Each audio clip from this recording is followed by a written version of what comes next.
So, we're going to talk about the downfall of the Roman Empire, one of the great puzzles of earlier human history. So, here are the terms. As always, take a moment and write them down and then look for them throughout the lecture.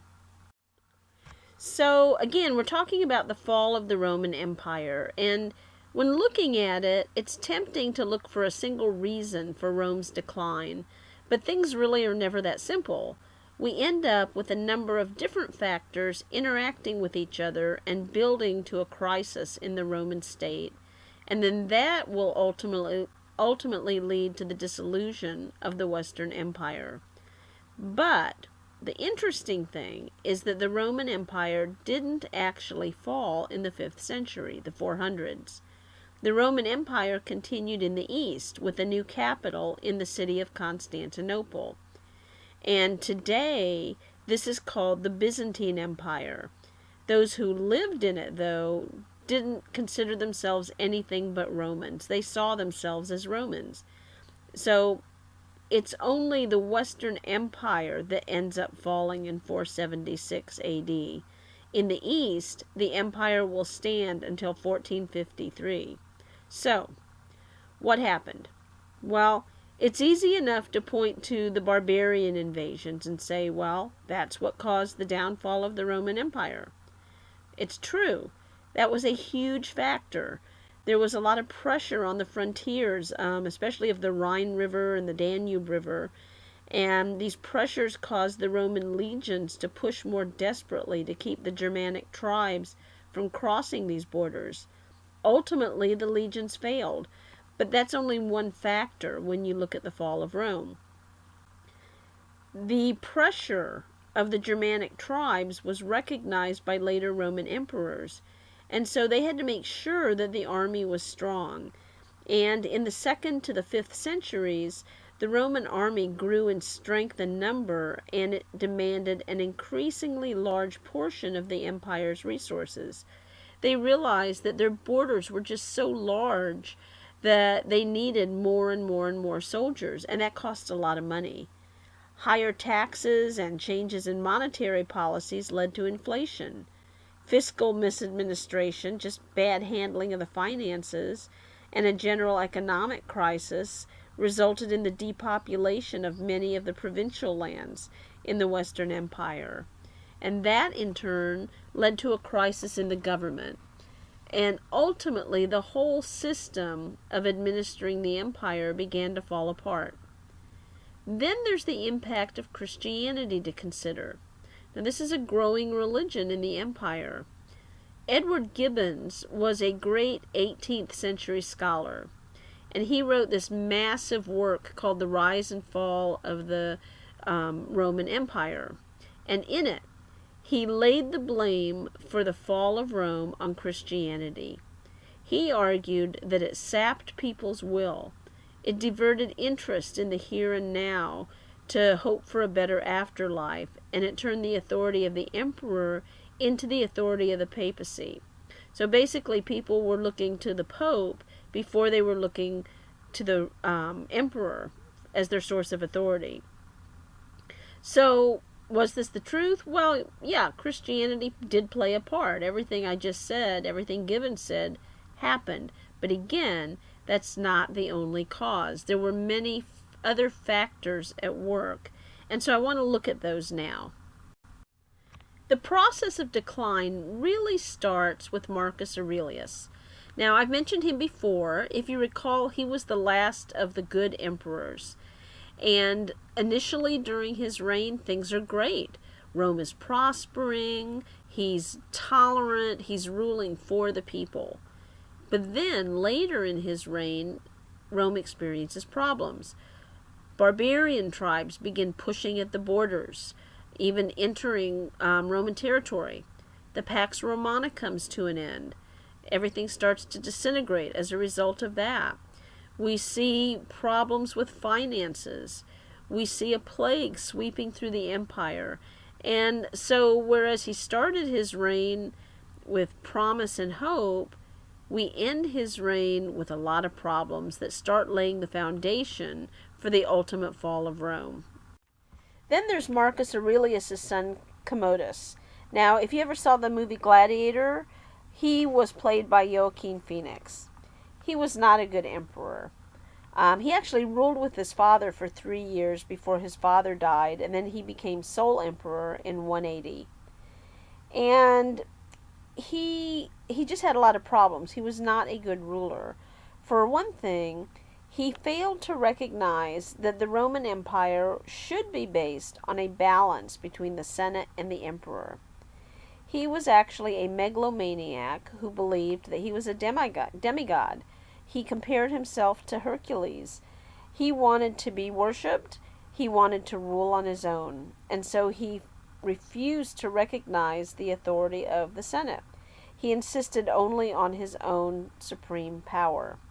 He also devalued the currency, which led to massive inflation throughout the empire. His reign was also a period of conspiracy and assassination and chaos, and in the end, Commodus himself was assassinated. After a period of instability, a new dynasty arose, and this is the Severans. Now, they were a military dynasty. They based their authority solely on their control of the military. So they were soldiers, they were generals. And there's a lot of instability during this period. For example, in a 50-year period, there were more than 20 emperors, something like 24 emperors.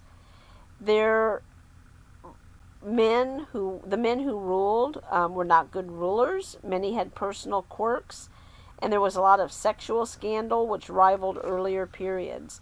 So it's not a good time in the Roman Empire. And if you think about it, more than 20 emperors in 50 years, what does that tell you? How are these guys coming to power? Well, through assassination. You put this guy on the throne, there's a group that doesn't like him, they think they can do better, they've got to get rid of him, they kill him, they take power, the cycle just continues. That's not good for the average Roman citizen. Another problem had to do with religion.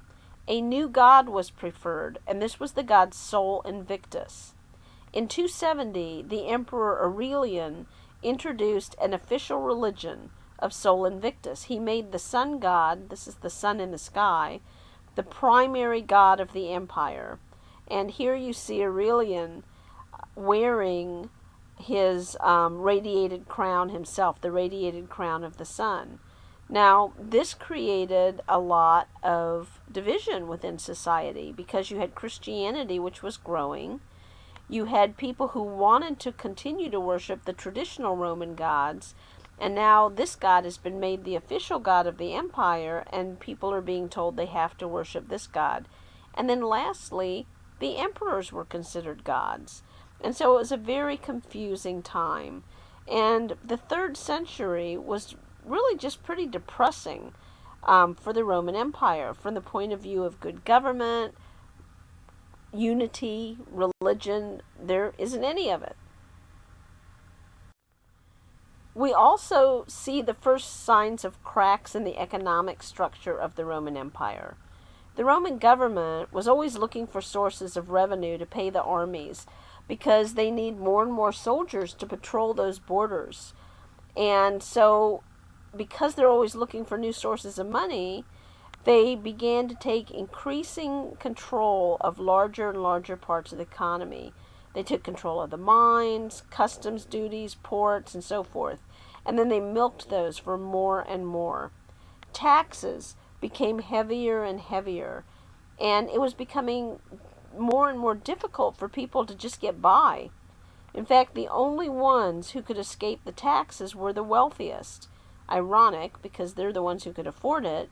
But you have these large landholders who increased their holdings at the expense of the poor landholders around them. And these poor landholders, the poor people, became known as coloni, poor tenant farmers. Now, tenant farming came into play in the 3rd and 4th centuries. The way it worked was that the farmers were essentially serfs, peasants who were in debt to the landowners so that they could not leave the land. They owed more and more of their service to the large landholders. So the way it worked was you'd have this large landholder who would, he'd own a piece of land, a big piece of land. He'd divide it up, and rent some of it out to a poor peasant, with the understanding that the peasant would repay him the rent that he owed, give him a portion of the crops that he's growing. But to start, this peasant needs seeds, he needs his tools, etc. So he has to borrow from the large landowner. So he starts out in debt. And as time passes, that debt just accumulates and accumulates until the peasant, or the serf as they become known, is so in debt to the landowner that he'll never break free. Tenant farming displaced the earlier widespread use of slavery. Slavery starts to vanish because it had been the prevalent economic system within the Roman Empire, but slavery was becoming a less effective means of getting labor. One reason for this was that the source of slaves, their Roman conquests, were drying up.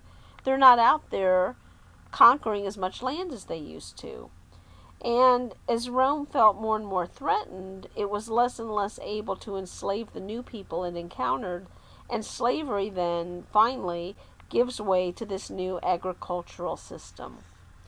In addition, we see massive inflation start in the middle of the 3rd century, and this inflation was caused by many factors, including many of the emperors who debased the currency. And I mentioned that even before this, we see Commodus doing this, but it just becomes the norm as we move forward. Emperors would gather in silver coinage, melt it down, devalue it with inferior metals, and then mint more coins. So what's the result of that? Well, it's not worth much.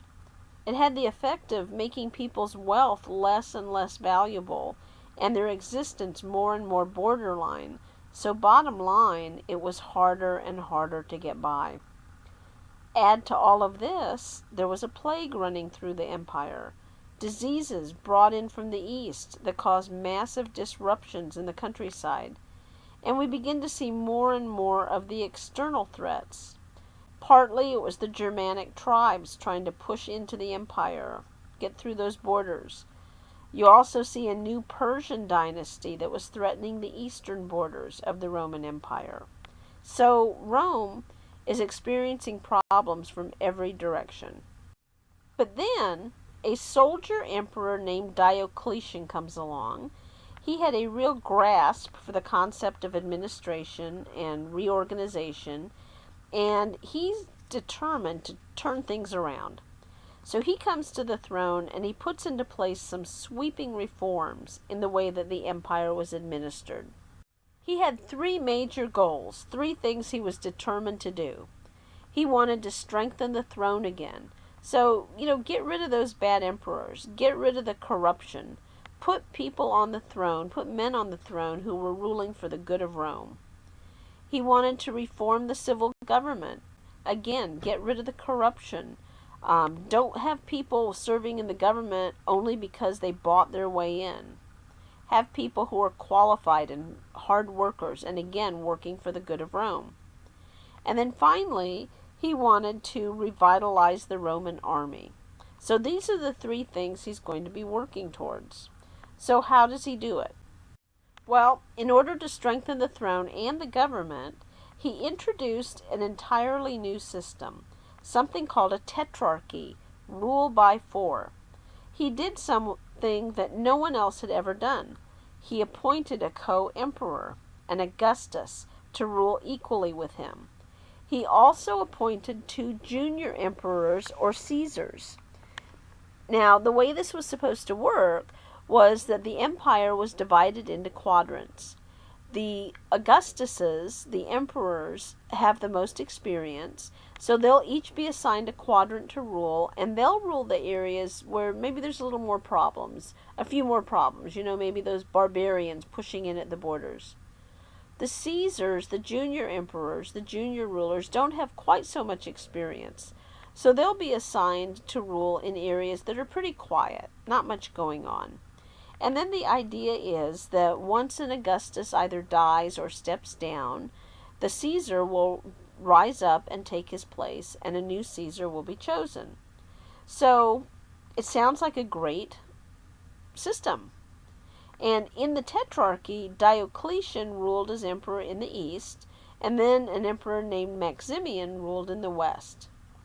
So Diocletian thought that if they could divide the rule and authority of the emperor among these four co-equal rulers, who would then divide the ruling of the state up and work together, things would run smoothly. And it worked pretty well once he introduced it. Now, he also enlarged the imperial administration. Instead of a small core of bureaucrats based in Rome, the empire became more and more dependent on a wide network of prefects located throughout the empire. Diocletian also recognized the importance of enlarging the army. I said he wanted to revitalize the army. Well, he realized they needed more soldiers if they were going to defeat the barbarian threat on the frontier. So he's the first emperor to begin recruiting German barbarians, German recruits, into the army. And they became an increasingly large part of the army. And this will become significant later. Now, first, it's just individuals who are being recruited into the army. But eventually, we're going to see entire regiments made up of barbarians. And, think about it. What's the problem with that? Who are these guys loyal to? Are they fighting for Rome, the institution? Or are they fighting for their own chieftain and the money that they're being paid? Are they mercenaries? Well, yeah, pretty much they are. They're mercenaries.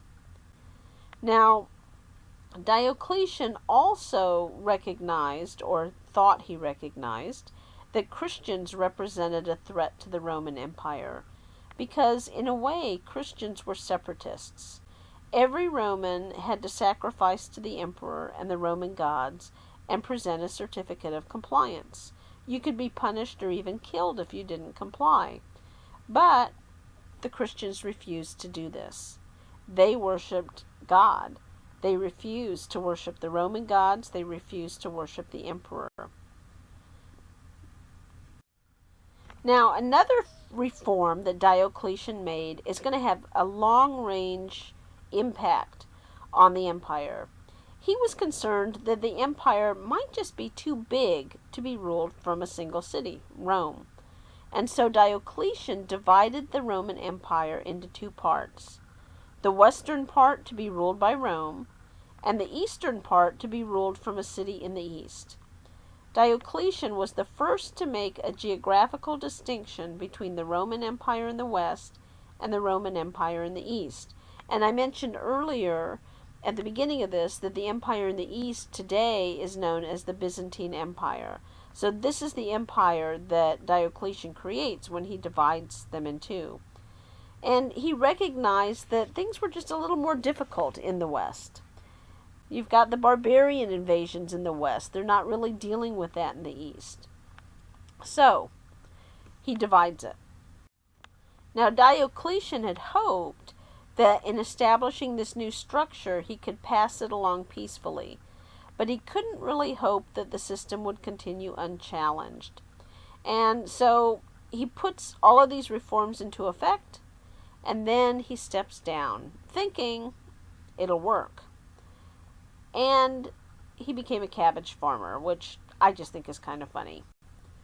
But evidently he was very content raising cabbages. And then there was Constantine. He was undoubtedly a turning point in the late empire's history. I mentioned him before. He's the emperor who legalized Christianity with the Edict of Milan. Well, there was something else he did. He decided to move the Roman Empire's capital east.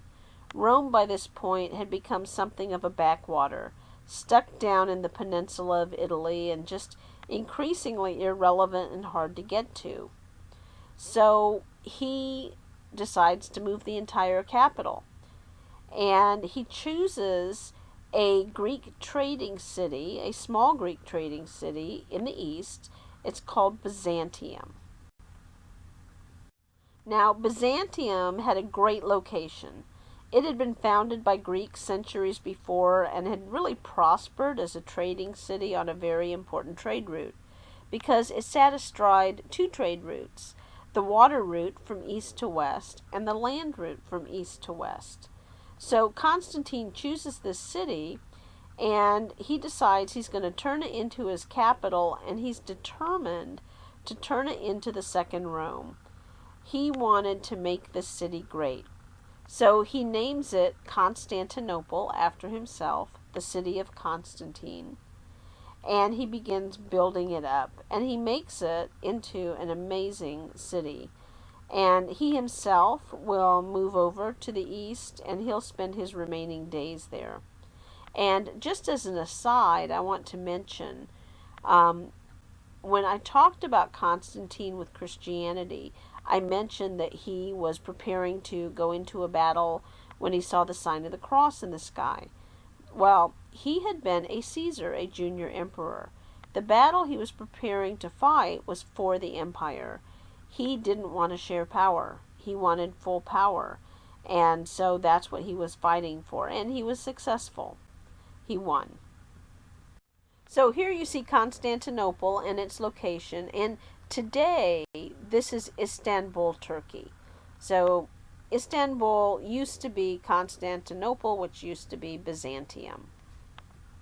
So Constantine, as I said, really does build Constantinople up. And he just reasoned that an empire this big needed more than one administrative center. And he certainly turned Constantinople into a great one. The traditional date given for the end of the Roman Empire in the West is 476 AD. Now, as I said earlier, the empire will continue in the East for nearly 1,000 years, up until 1453. But in the West, it's gone. So what caused the fall of the Roman Empire in the West? Well, as I said at the beginning, it's a lot of reasons that all come together to cause the fall of Rome. So let's go through them. First, there's Christianity. Now, as I said earlier, Edward Gibbons, the scholar, said that's the cause of the fall of Rome. It's a part of it. It is a cause, but not the sole cause. The reality was that a lot of people were very preoccupied with Christianity, and so they just kind of let Rome go to heck. The Christians were accused of being otherworldly, and this is referring to the fact that many of the Christians were so focused on the next world, on getting to heaven, that they truly did ignore the problems around them. Maybe they could have helped, but they weren't paying attention. And it's not just the Christians. Many of the pagans were doing the same thing. I mentioned Sol Invictus becoming the god of the Roman Empire. People are still worshiping gods like Sol Invictus, and they're doing the same thing. They're concerned with the afterlife, aiming towards their own personal salvation, and just not paying attention to what's going on in Rome. Then there's the manpower shortage. Not enough people, not enough labor, especially in the army. There simply were not enough soldiers to police the entire Roman Empire. It was huge, and that led to filling the ranks of the Roman army with barbarians. As I said, first individuals, and then whole regiments. You've got whole tribes serving as substitutes in the army. They had no loyalty or sense of the traditions of Rome's past. In addition to barbarians in the army, barbarians were also wreaking havoc on the frontier, and the barbarian attacks were especially effective in the West. And as the Romans discovered, their borders were just too large. Then you have the Roman elite, those wealthy nobles at the top of society. They had money, they had power. They could have possibly done something to help. But the reality was that they were really only concerned with themselves, and they just ignored the problems around them. Then we see Rome falling into military absolutism and dictatorship. You've got poor leadership, corruption. Think of the Severans that I mentioned, this dynasty where you have a new emperor pretty much every other year. That leads to chaos. The division of the empire also contributed. The empire's divided, You have the new capital, Constantinople, and when the empire was divided, many of the resources of the empire were taken to the east, to the new capital. The reality, or the result of that, is that it left Rome unprepared. It left Rome without the resources it needed to fight back. Many of the soldiers went to the east, much of the money, much of the government. And so, like I mentioned, Rome was increasingly becoming this backwater town just stuck down there in the peninsula. And much of the reason for that is that they just didn't have the resources they needed to continue to rule strongly. And then there's economic problems. You've got the inflation I mentioned, the devaluing of the currency, just not enough money. And so, end result, the Roman Empire in the West comes to an end in 476.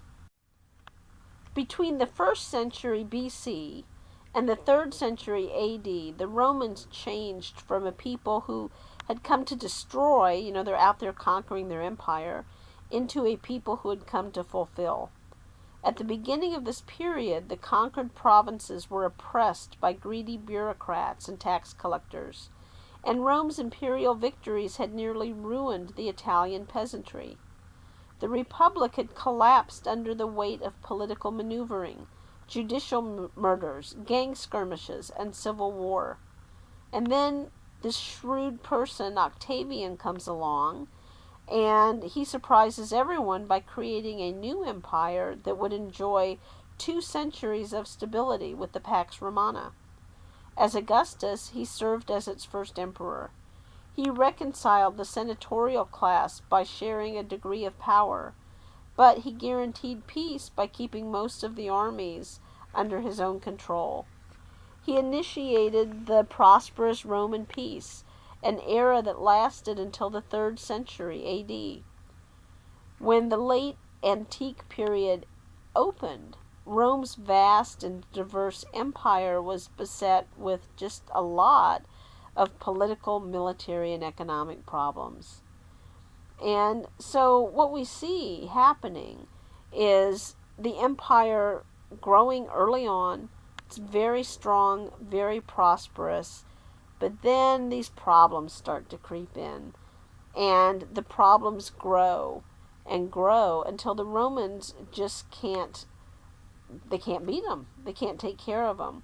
And so they end up falling in 476. And what's left is really the building blocks of what will become Western Europe as we know it. Because you've got all these barbarian tribes coming in and gobbling up Roman territory, claiming it for themselves, and establishing themselves in their kingdoms. And these kingdoms, many of them, are going to evolve into what today are countries in Europe, like France and Spain and Germany and so forth.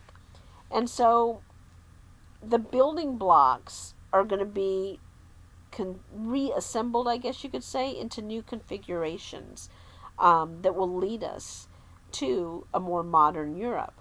So when the Roman Empire falls in 476, that signals the end of the ancient world, the end of antiquity.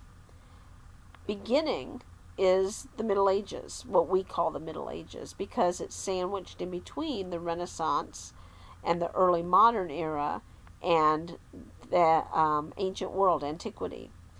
The first centuries of the Middle Ages are referred to as the Dark Ages, which we'll talk about shortly, and we'll see how the advancements, the technology, and so forth of the Romans are just going to be lost. And society is going to, as a whole, regress and go backwards.